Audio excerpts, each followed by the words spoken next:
selamat siang. Baiklah, acara Fokus Group Discussion Perumusan dan Penetapan Kerangka Ekonomi Makro Daerah Kabupaten Kepulauan Sangihe RKPD tahun 2025 Kamis 29 Februari 2024 segera dimulai.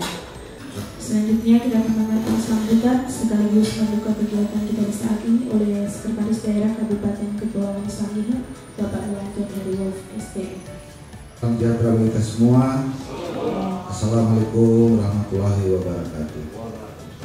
Yang saya hormati Pak Raymond Kodowati yang selama ini selalu bersama-sama dengan kita dalam susah dan susah. Di sana belum dapat Pak Raymond ini kan.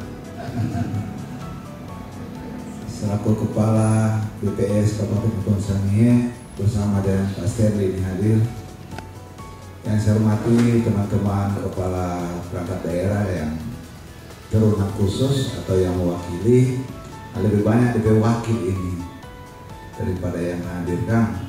Cuma satu cuma Aris Peringgak karena belum terbiasa dari eselon 2 jadi masih hadir sendiri. Tentu kalau sudah biasa dia mewakili dari Bali.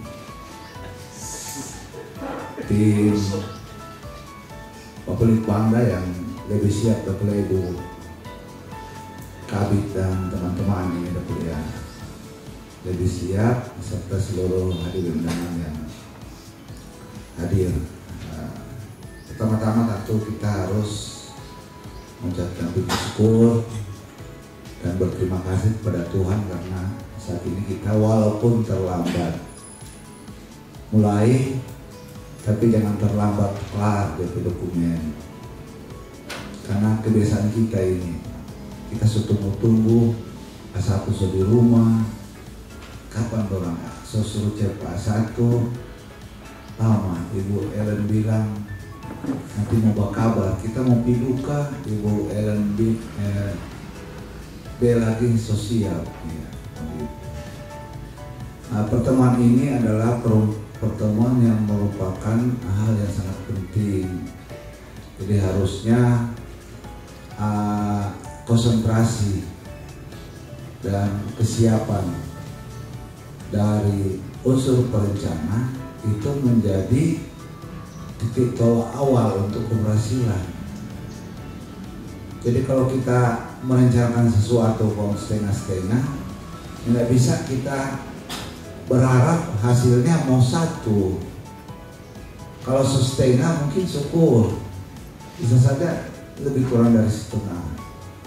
Nah, kita tidak melihat bahwa kehadiran teman-teman sekalian bukan keterwakilan, tapi bisa saja kepala perangkat daerah memandang bahwa teman-teman yang hadir saat ini adalah representasi dari unsur dinas yang nantinya bisa memberi masukan tambahan yang lebih mungkin dibanding kalau kapasitas eselon 2 yang akan hadir. Nah, contohnya mungkin dari pendapatan Pak Yupi. Pak Yupi secara teknis yang selama ini membidangi dan mengawal proses penyusunan dokumen APBD walaupun dalam kapasitas dokumen penunjang APBD termasuk RKPD yang nanti akan disusun di 2025. Kemarin ada surat edaran dari KPK terkait dengan dokumen perencanaan. So terima Pak Sek? Belum kan? Itu alamat ke kepala daerah dan pimpinan dewan. Pak Yupi sudah, Pak Yupi lebih cepat.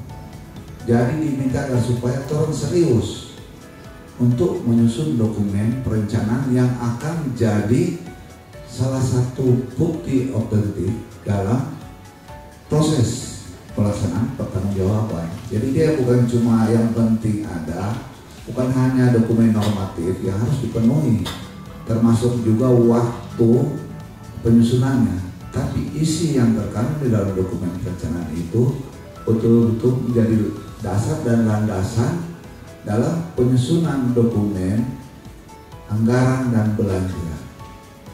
Itu yang harus kita pahami. Sehingga ini ruang pertemuan saat ini betul-betul merupakan ruang yang sangat baik. Jadi nantinya kita akan juga mendengar materi dari Pak Raymond terkait dengan kondisi keberadaan berdasarkan informasi data-data ekonomi makro yang selama ini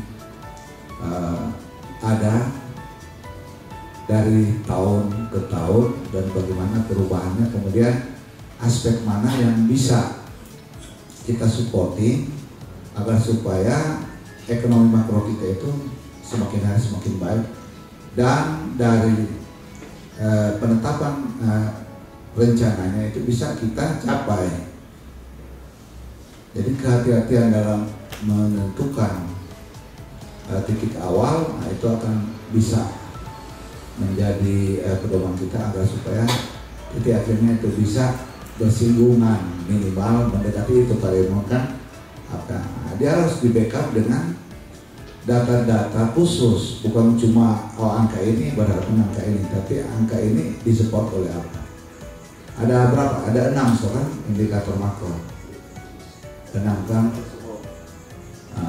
Kemudian juga untuk kapasitas indikator makro itu akan mempengaruhi IKU dari kepala daerah. Nah, IKU kepala daerah juga akan sangat dipengaruhi oleh IKU-nya perangkat daerah yang mensupport itu. Sehingga kalau IKU kepala daerah bicara tentang A, terus IKU perangkat daerah yang akan menyasar operasional ada di B, yang mau bergerak ini IKU dari kepala daerah. Nah, kondisi ini juga nantinya akan terakumulasi dalam priorisasi pemerintahan. Nah, kalau ini kan tersusun berdasarkan RPD 2023-2026. Walaupun konsep penyusunan RPD ini tidak dalam ruang legal standing sesungguhnya. Jadi artinya peraturan menyatakan bahwa dokumen perencanaan 5 tahunan dia mesti dalam dokumen visi misi dan menjadi janji kepala daerah kepada masyarakat.